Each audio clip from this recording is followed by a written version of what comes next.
When I graduated college, I was living in my parents' garage, and I'd never told my dad I did any kind of drugs, and my dad never told me that he did any drugs. He went to college in Miami in 1969. Woodstock marched naked through his apartment. So there's one day we had plans to go play golf, this little 3-par golf course. I decided I was gonna share. My dad comes in the garage and I go, Pop, I've got pot brownies, if you're interested.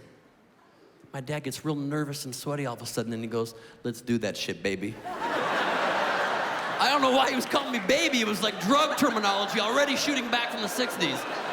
But we eat these brownies and we drive his beat up old Cadillac to the golf course. 3 holes into the round of golf, I get up. I'm not even hitting a ball anymore. I was like talking to the squirrels. I humped a tree at one point. It was just very splintery. I don't recommend that at all. And my dad starts talking trash. He goes, I guess you can't handle your shit, baby. And I was like, first of all, maybe it hasn't hit you yet, Pops. Secondly, stop calling me baby. Freaking me out, all right? It has now become dark. Night has fallen upon us. My dad starts to act kind of weird. And we're driving home. I said, Dad, can we stop at Starbucks for 2 minutes? He goes, yeah, baby, that's cool. I was like, Pop, why don't you just stay in the car? I'll be right out, okay? 2 minutes. He goes, cool, baby, cool, cool. I go in Starbucks. I come out 2 minutes later. My dad is gone and the car is gone.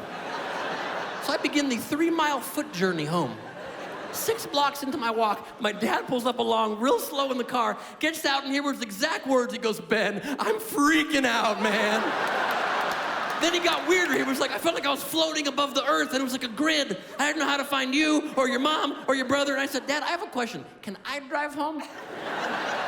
So we switch seats. I drive home. We pull into the driveway. All of a sudden, my dad gets real nervous and sweaty again, and he goes, Ben, you can't tell your mother about this. I'll get a f***ing divorce. You can't tell your mother about this. I said, no problem, because I know how to lie like a normal human being. So I walk in. I go, hi, Mom. Good night. Here is exactly how my dad walks in the house.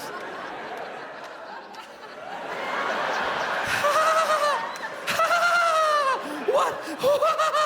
I said, Mom, Dad ate pot brownies. I don't want to think we accidentally killed a guy on the way home. Stuffed his body in the trunk or some shit. 3 o'clock in the morning, my dad's sleeping on the living room couch. I woke him up and I said, Dad, I guess you can't handle your shit, baby. Felt good. Felt very good.